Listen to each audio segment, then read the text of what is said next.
Good morning students. आज हमारा है थर्ड प्रोग्राम के हम सिग्नल डायमेंशन पढ़ चुके हैं। 2D डायमेंशन में हमने ये पढ़ा था कि हम हमारे कंप्यूटर से उसको उसके काउंटर से हमारे पास किस तरह से प्लस प्लस करके एक 2D डायमेंशनल हमारे पास एरे बना सकते हैं, सॉरी मैट्रिक्स बना सकते हैं। इसी तरह से हम ये जानते हैं कि हमारा जो यूजर है मतलब कीबोर्ड से हम इनपुट करना चाहते हैं, एक प्रोग्राम है write program to create 2 dimensional array input by user के द्वारा इनपुट दिया जाता है और फिर उसको प्रिंट करना है आपके स्क्रीन पे। तो वो किस तरह से होगा, तो उसके लिए आपके एक प्रोग्राम है इंक्लूड कॉलियो, दो हेडर फाइल्स यूज करें, वॉइड में यूज करा, क्लियर स्क्रीन आपके अगर क्लियर स्क्रीन को कुछ है तो आपके क्लियर हो जाए। फिर मैंने लिया है इंटीजर, आपके इंटीजर एरे है 3D डायमेंशनल की एरे अपन यूज कर रहे हैं, ठीक है। आपके मैट्रिक्स है 1 आई और जे, मैंने दो काउंटर लिए हैं, ठीक है। काउंटर लेने के बाद मैंने क्या किया है, आपके फोर लूप लिया है जो हमारे पास 0 से लेके लेस देन 3 तक चलता है। इसको आप i इज इक्वल्स टू 0 से हमारे पास लेस देन इक्वल्स टू 2 भी कर सकते हैं, जैसा भी आपको सुटेबल लगता है, पर less than 3 it's okay. i less than equals to 0 लगा दिया पास और इनिशियलाइज कर दिया। फोर लूप में i j की लूपिंग हमारे पास इनिशियलाइजेशन 0 to 3 का है, less than 3 j plus plus increment लगाया, ठीक है। फिर नेक्स्ट हमारे पास इसमें है स्कैनर हमने यूज किया है ताकि हम इनपुट किससे ले सके, यूजर के थ्रू ले सके। तो यहाँ पर आने के बाद जब हमारी वैल्यूज आ जाएंगी तो i की वैल्यू हमारे पास यहाँ पे क्या है 0, हमारे पास मैट्रिक्स जब स्टार्ट होगी है तो अब यहाँ पे मैट्रिक्स बनेगी, क्या बनेगी 0 1 सॉरी 0 0 0 1 0 2 1 0 1 1 1 2 2 0 2 1 2 2। इस तरह से मैट्रिक्स बननी चाहिए, ठीक है। तो मैट्रिक्स बनाने के लिए हमारे पास क्या है, i इज इक्वल टू 0 है, i की वैल्यू हमारे पास क्या है 0 है, j की वैल्यू 0 है। स्कैनआउट करने के बाद हमारे पास स्कैनआउट परसेंटाइज दी एरे हम स्मॉल सी में लेंगे, आपकी i की वैल्यू 0 है, j की वैल्यू 0 है, तो स्कैनआउट से हमने फर्स्ट आउटपुट इनपुट दिया हमारे पास 0, ठीक है, फर्स्ट इनपुट दिया। फिर आपस से हमने उसको आपस से चेक किया उसमें, ठीक है। चेक करने के बाद उसमें लिखा है हमारे पास कि आपका वापस से आपकी काउंटिंग के लिए i इक्वल्स टू ये सॉरी j प्लस प्लस किया तो i j की वैल्यू हमारे पास कितनी हो गई है, अब 1 हो गई है, i की वैल्यू 0 है। तो i की वैल्यू 0 के लिए फिर वो वापस से इनपुट लेगा, तो हम इनपुट लेने के बाद वो क्या प्रिंट करवाएगा हमारे पास, प्रिंट करेगा 1, जैसे मैंने सॉरी अगर 7 दिया तो, ठीक है 7 दिया। अगर नेक्स्ट हमने वापस से j प्लस प्लस दिया तो j की वैल्यू 2 हो जाएगी, j की वैल्यू 2 है, i की वैल्यू बस 0 है 0 2, तो यहाँ पे i की वैल्यू 0 j की वैल्यू 2 के ऊपर हमारे पास जो स्कैनर से लेंगे तो हम अपना वापस से इनपुट किया, मैंने लिखा जैसे 9। यहाँ अगर आप /n लगा देते हैं तो वो आपके क्या है आउटपुट इनपुट कैसे ले रहा है 0 7 9, ठीक है। आपके यहाँ पर वापस j प्लस प्लस किया तो यहाँ क्या हो गई, j की वैल्यू 4 हो गई, ये कंडीशन फॉल्स हो गई। कंडीशन फॉल्स होने के बाद लूपिंग से बाहर आया, लूप से बाहर आया तो यहाँ कौन सा लूप स्टार्ट हो रखा है हमारे पास i वाला, i में इंक्रीमेंट हुआ, i की वैल्यू कितनी हो गई अब 1 हो गई, j को वापस इनिशियलाइज किया, j की वैल्यू वापस कितनी हो गई है 0 हो गया। स्कैनआउट में आगे वो कौन सी स्कैनआउट में कौन सी वैल्यू लेगा वो हमारे पास i की वैल्यू जहां 1 है और j की वैल्यू क्या है 0 है, वो वाली को लेगा। तो हमने a टाइप करा कीबोर्ड से, नेक्स्ट हमने j प्लस प्लस किया तो j की वैल्यू कितनी हो गई हमारे पास 1 हो गई, i की वैल्यू 1 है, j की वैल्यू है 1 है, तो स्कैनआउट में कौन सी वैल्यू लेगा हमारे पास 1 1 वाली, तो 1 1 वाली के लिए वो लेगा, हमने पास चुन रखा, कीबोर्ड स्लाइड किया, फिर j प्लस प्लस किया तो j की वैल्यू कितनी आ जाएगी हमारे पास 2 है, ठीक है, j की वैल्यू 2 है, i की वैल्यू 1 है, तो 1 और 2, तो 1 j की i की वैल्यू 1 और j की वैल्यू जहां 2 है उसके लिए उसने क्या इनपुट लिया है हमारे पास, जैसे 5 मैंने कीबोर्ड से टाइप किया है, फिर जे प्लस प्लस आ जाएगा, तो जे की वैल्यू कितनी हो जाएगी हमारे पास 4 हो जाएगी। 4 हमारे पास होने के बाद ये वाला लूप फिनिश हो जाएगा, क्योंकि हमारे पास क्या कंडीशन फॉल्स है। वापस बाहर वाले लूप में आए तो अब हमारे पास आई की वैल्यू कितनी हो गई, हमारे पास प्लस प्लस हुआ तो आई की वैल्यू कितनी हो गई 2 हो गई। जे की वैल्यू को हमने वापस से इनिशियलाइज करा है,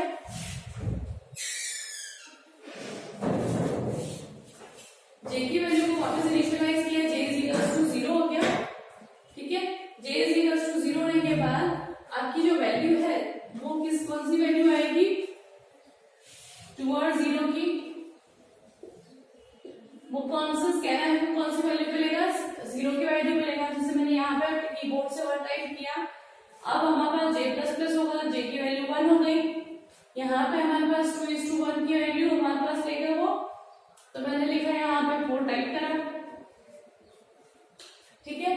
फिर जे प्लस प्लस किया तो जे की वैल्यू कितनी हो गई 2 हो गई। जे की वैल्यू 2 होने के बाद उसने वापस से एक इनपुट लिया है स्कैनर के थ्रू, तो मैंने यहाँ पे 3 आपको प्रिंट करवाना चाहती हूँ, कीबोर्ड से प्रिंट रखा, तो हमारे पास जे प्लस प्लस करा तो जे की वैल्यू कितनी हो गई है 4, अब हमारे पास कितनी हो गई है 3। जे की वैल्यू 3 होने के बाद ये क्या है कंडीशन फॉल्स है, तो ये लूप से बाहर। फिर वापस से क्या है ऊपर चलेंगे, हमारे पास लूपिंग क्या है, हमारे पास आई की वैल्यू भी तो है, आई की वैल्यू प्लस प्लस हो तो आई की वैल्यू कितनी हो गई, आई की वैल्यू 3 हो जाएगी। तो ये क्या है, ये लूपिंग से भी बाहर चला जाएगा। दोनों लूप से बाहर जाने के बाद यहाँ से आपको ये दोनों लूपिंग यहाँ से यहाँ पे फिनिश हो गई। फिर वो प्रिंट करेगा print F 2D matrix is, फिर नीचे आपको प्रिंट करेगा, थोड़ा स्पेस का मैं इधर लिखती हूँ, print 2D matrix is slash n से क्या है मेरा कर्सर नीचे आ जाएगा, ठीक है। अब आपको वो प्रिंट कर रहा है, वो प्रिंट किस तरह से करेगा, पहले आई वैल्यू जो है हमारे 0 और जे की वैल्यू जो 0 है उसके लिए वो प्रिंट क्या करेगा, प्रिंट करके उसमें एक टैग देगा। प्रिंट किया मेरे पास फर्स्ट वैल्यू क्या दी थी 0 दी थी और एक टैग की वैल्यू मतलब यहाँ पे आपका कर्सर आ गया है, ठीक है। फिर इस लूपिंग से बाहर आया तो हमारे पास क्या है, जे की वैल्यू प्लस प्लस हुई, आई की वैल्यू तो 0 ही है, जे की वैल्यू हमारे पास बढ़ गई है, जे की वैल्यू हो गई है हमारे पास 1, तो आई की वैल्यू 0 और जे की वैल्यू 1 के लिए हमारे पास वापस से वो क्या है आपको प्रिंट करेगा। तो क्या प्रिंट करेगा 7 के बाद वो स्लैश टी से हमारा एक टैग देगा, ठीक है। आई जे प्लस प्लस हुआ तो जे की वैल्यू क्या हो गई 2 हो गई, आई की वैल्यू 0 है, जे की वैल्यू हमारे पास क्या है 2 है, तो हमारे पास आई की वैल्यू 0 के लिए और जे की वैल्यू 2 के लिए उसने जो आपकी एलिमेंट लिया था वो कहाँ टाइप करेगा, आपके यहाँ टाइप करेगा, यहाँ पे टाइप आया आपके कर्सर इधर आएगा। अब ये इस लूपिंग से बाहर चला जाएगा, क्योंकि जे प्लस प्लस होते क्या है हमारे पास कंडीशन फॉल्स है, जैसे कंडीशन फॉल्स है यहाँ से लूपिंग से बाहर गए थे, यहाँ पे क्या है स्लैश एन से क्या है नेक्स्ट लाइन पे आ गए, नेक्स्ट लाइन पे आने के बाद लूपिंग से बाहर गए तो यहाँ पे क्या है आई का लूप चल रहा है, आई प्लस प्लस हुआ तो आई की वैल्यू क्या हो गई हमारे पास अब 1 हो गई, ठीक है। जे की वैल्यू को वापस इनिशियलाइज किया, जे की वैल्यू 0 है, जे की वैल्यू 0 और आई की वैल्यू 1 के लिए उसने जो इनपुट लिया था क्या लिया था 8 को टाइप करेगा, आपको प्रिंट करेगा, फिर टैग लेगा, आपका कर्सर इधर आ गया। वापस से जे की वैल्यू इंक्रीमेंट करिए तो जे की वैल्यू 1 हो गई, आई की वैल्यू 1 है, जे की वैल्यू और आई की वैल्यू 1 के लिए उसने क्या लिया था हमारे पास 2 लिया था, तो 2 यहाँ टाइप करेगा, आपका प्रिंट करेगा और एक टैग लेगा, कर्सर आपका यहाँ पर आ गया। नेक्स्ट जे प्लस प्लस है तो जे की वैल्यू कितनी हो गई है 2 हो गई है, 2 होने के बाद आई की वैल्यू 1 और जे की वैल्यू 2 के लिए हमने क्या इनपुट दिया था 5 दिया था, तो 5 को प्रिंट करके फिर एक टैग देगा, जे प्लस प्लस इंक्रीमेंट होगा तो जे की वैल्यू कितनी हो जाएगी 3 होने के बाद ये आपकी लूपिंग से कंडीशन हमारे पास फॉल्स है, लूपिंग से बाहर स्लैश एन लेगा, वो स्लैश एन से हमारे क्या नेक्स्ट लाइन के अंदर आएगा, नेक्स्ट लाइन में अंदर आने के बाद जे की वैल्यू आई की वैल्यू हमारे पास कितनी हो गई है 2, जे की वैल्यू वापस इनिशियलाइज 0 2 0 के लिए हमारे पास क्या वैल्यू दी थी उसको 1, टैपिंग से हमारे पास कर्सर यहाँ पर आया, फिर हमारे पास क्या हुआ जे की वैल्यू क्या हो गई हमारे पास 1 हो गई, जे की वैल्यू आई की वैल्यू 1, हमारे पास क्या इनपुट दिया था 4, एक और टैग लिया, जे प्लस प्लस जे की वैल्यू हमारे पास 2 हो गई है, आई की वैल्यू 2 है, जे की वैल्यू 2 है, तो उसके दिया था 3, टाइप करेगा, कर्सर इस तरफ आया हुआ है। जैसे ही आप आपको वापस से प्लस प्लस करेगा, प्लस प्लस करने के बाद यहाँ पे देखेंगे कि j इक्वल्स टू 3 हो गया, ये कंडीशन फॉल्स, इस लूप से बाहर, j वाले लूप से बाहर, फिर वहां पर बाहर आएगा, बाहर आने के बाद i प्लस प्लस i की वैल्यू कितनी हो जाएगी, 3 हो जाएगी, i less than 3, 3 less than 3 है क्या, नहीं है, कंडीशन फॉल्स, वो i वाले लूप से बाहर आ जाएगा। दोनों लूप से बाहर आने के बाद क्या है, आपके get slash and get ch आपके प्रोग्राम से बाहर आ जाएगा, और आपका ये जो आपके आउटपुट आएगा, पहले तो आपने जो इनपुट दिया है स्कैनफ के थ्रू वो आपको दिख रहा है, उसके नीचे ऐसा आपको लिखा हुआ नजर आएगा 2D मैट्रिक्स इज, और आपकी मैट्रिक्स इस तरह से होगी। इसका मतलब ये हमारे पास क्या है, यूजर के थ्रू दिया हुआ इनपुट है, उसके थ्रू हमने हमारे पास मैट्रिक्स को रेडी करा है।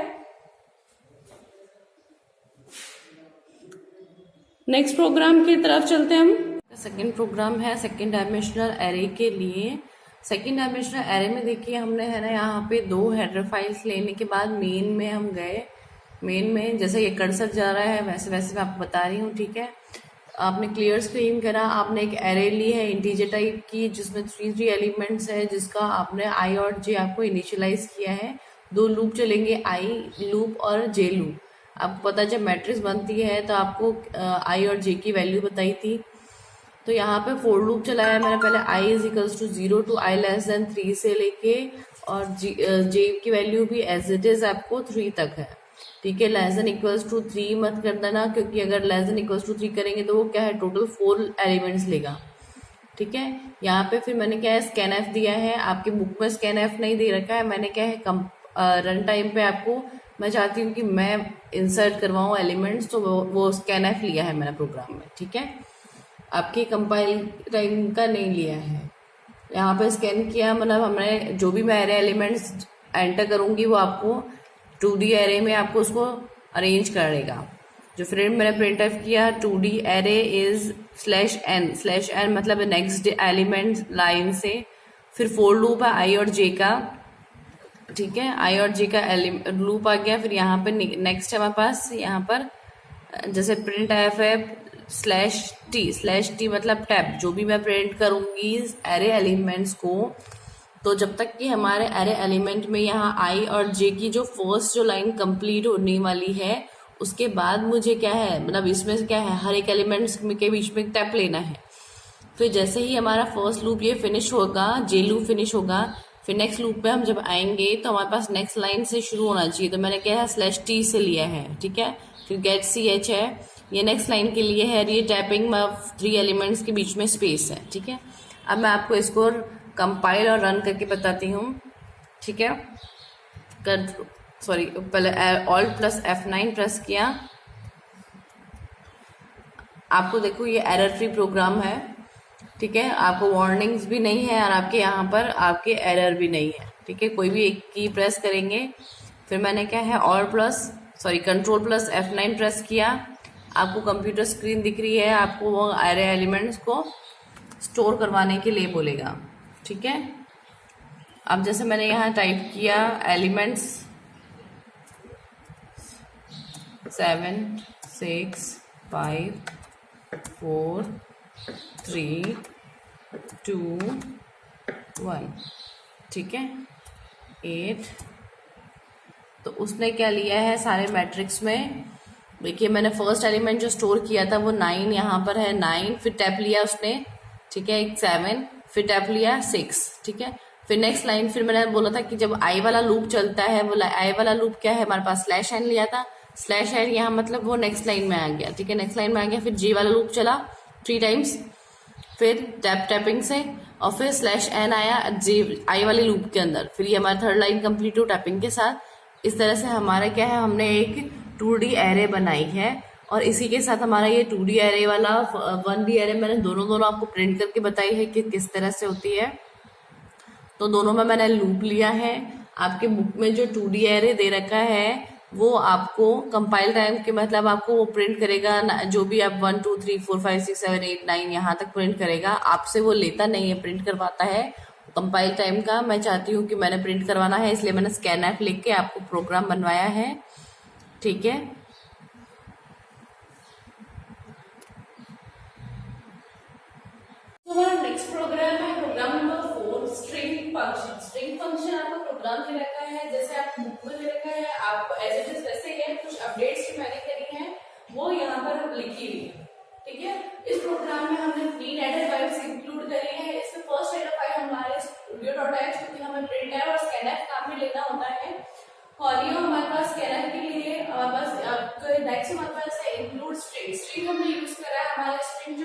हमने एरे ले रहे हैं हम स्ट्रिंग टाइप का, उसके लिए। ठीक है, नेक्स्ट हमारे पास है इंटीजर की, हमारे पास मेन जो फंक्शन लिया वो हमने क्या है वॉइड ना लेके अपने इंटीजर टाइप लिया, क्योंकि एक रिटर्न वैल्यू करेगा हमारा आपके इंटीजर टाइप की वैल्यू को रिटर्न करता है। ठीक है, नेक्स्ट हमारे पास क्लियर स्क्रीन के लिए कि अगर आपके पास कुछ भी पहले से अवेलेबल हो सब क्लियर हो जाए। हमारे पास है कैरेक्टर, हमने कैरेक्टर नाम का एक स्ट्रिंग लिया, हमारे पास एरे लिया स्ट्रिंग str1। ठीक है, 3 एरे ले रखे str1, str2 और str3, जो तीनों ही क्या मैंने कैरेक्टर डाटा टाइप लिया है दोनों का। यहाँ पे जो मैंने इसका है साइज क्या है 12 उसको बता रखा है, और इसके अंदर मैंने क्या है हेलो लिखवाया है। जब वो हेलो इंसर्ट करेगा लास्ट में जो उसकी स्पेस जो खाली रह गई है इसमें यहाँ 5 भी आ गई है, बाकी समय क्या वो 0 अपने आप ही ले लेगा बाय डिफॉल्ट। टेक्स्ट वाले में वर्ड लिखा हुआ है, थर्ड वाले को मैंने क्या है आपके एरे को खाली छोड़ रखा है। नेक्स्ट हमारे पास है जो लेंथ ले रखी है मैंने, क्योंकि स्ट्रिंग की लेंथ को कैलकुलेट किस तरह से करा जाता है वो भी देखेंगे। तो मैंने क्या है इंटीजर ले रखा है लेंथ टाइप, तो क्योंकि इंटीजर में आएगा उसकी वैल्यू।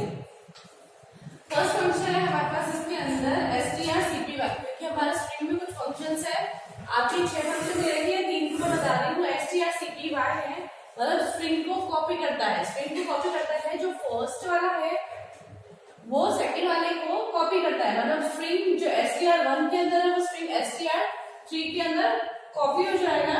कॉपी होने के बाद वो प्रिंट एफ हमने लिखा है strcpy स्ट्रिंग 3 स्ट्रिंग 4, जो हमने यहाँ पे इसको फंक्शन चलाया है। और फिर हमने क्या है हमारे पास क्या लिया, हमारे पास s लिया है, s को लिया है क्योंकि हमारे पास क्या है ये क्या स्ट्रिंग वैल्यू आएगी, तो हमारे पास इंटीजर के लिए %d होता है, वैसे हमारे पास स्ट्रिंग के लिए %s होता है। जब हम आपके यहाँ पे प्रिंट की तो करेगा आपको प्रिंट strcpy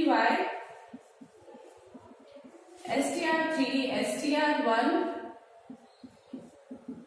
कॉलन, ये बिल्कुल एज इट इज जैसे यहाँ इन्वर्टेड कॉमा में है बिल्कुल उसी तरह से होगा।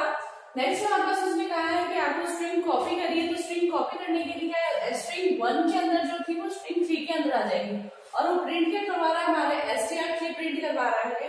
तो 3 में हमारे पास इनिशियली में हमें कुछ नहीं था, अब हमने क्या कॉपी करा, तो ये जो स्ट्रिंग 1 के अंदर है वो स्ट्रिंग 3 के अंदर कॉपी हो गया है, और उसी को हम प्रिंट कर रहे थे, हमारा प्रिंट क्या होगा हेलो प्रिंट होगा। ठीक है, नेक्स्ट हम आते हैं strcat में क्या होता है कि स्ट्रिंग 1 के पीछे स्ट्रिंग 2 को वो जोड़ देता है, मतलब 2 वर्ड्स को जोड़ने के लिए आता है। तो ये हेलो और ये वर्ड है, ये क्या है स्ट्रिंग 1 के पीछे स्ट्रिंग 2 आपको जोड़ के देता है। निकेट में लिखा हुआ प्रिंट एफ, तो प्रिंट एफ क्या करना पड़ेगा, यहाँ इन्वर्टेड कॉमा में जो लिखा हुआ है एज इट इज लिखेगा। तो str1 str2 कॉपी करने के लिए एज इट इज कॉपी करा, और वो क्या लिखेगा हेलो वर्ल्ड, क्योंकि हेलो के पीछे उसने क्या है वर्ल्ड को ज्वाइन कर रखा है। ठीक है, हेलो वर्ल्ड।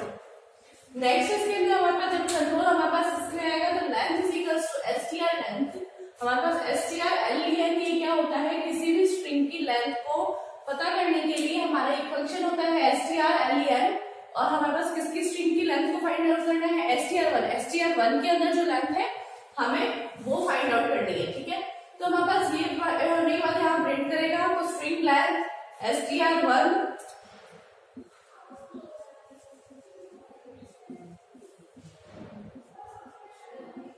कॉलन। अब यहाँ क्या है %d लगा रहा था, %d क्योंकि हमारे ये जो वैल्यू देगा वो क्या होगा आपके इंटीजर टाइप की वैल्यू को रिटर्न करेगा, और आपके लेंथ हमने करा है गेट ch और रिटर्न आपका 0। लेंथ हमें क्या दे देगा हमारे पास इसकी लेंथ काउंट करेगा 1 2 3 4 5 6 7 8 9 10, तो यहाँ वो क्या प्रिंट करेगा हमारे पास 10 प्रिंट करेगा। तो इसके साथ हमारे पास ये देखा कि आपके जितने भी स्ट्रिंग के हैं बाकी के भी आप ट्राई कर सकते हैं। आपके फंक्शंस आपके बुक में सिर्फ 3 दे रखे हैं, जो 3 ही लिए हैं, बाकी के आप ट्राई कर सकते हैं। नेक्स्ट हम प्रोग्राम हमारे नेक्स्ट वीडियो के अंदर देखने वाले हैं। इसका डिस्क्रिप्शन हमारे पास जो प्रोग्राम बनाया है उसके अंदर आपको ये सब बता रखा है कि किस तरह से कंपाइल करके हमारा जो आउटपुट आ रखा है वो किस तरह से आया है। ये प्रोग्राम है आपका, मैंने लेंथ और स्ट्रिंग्स वगैरह दे रखी है। अब मैं कंपाइल करके आपको बता रही हूँ कि किस तरह से कंपाइल होता है। कंपाइल होने के बाद आपको एरर फ्री होता है, एरर फ्री। ये एक प्रोग्राम मैंने बनाया है आपको, इसमें देखो कि एक प्रोग्राम इसमें अब मैंने Alt F9 दबाया है, कंपाइल हो गया है, 0 एरर और 0 वार्निंग है। नेक्स्ट अब मैं इसको आपको रन करके दिखा रही हूँ। तो रन के लिए आपको इसके अंदर आपको कंट्रोल F9 है, ठीक है, कंट्रोल F9 शॉर्टकट। और ये देखिए आपका जो भी आउटपुट आ रहा है वो आ रहा है जिस तरह से मैंने आपको बोर्ड में बताया है, बिल्कुल उसी तरह से आपको शो हो रहा है।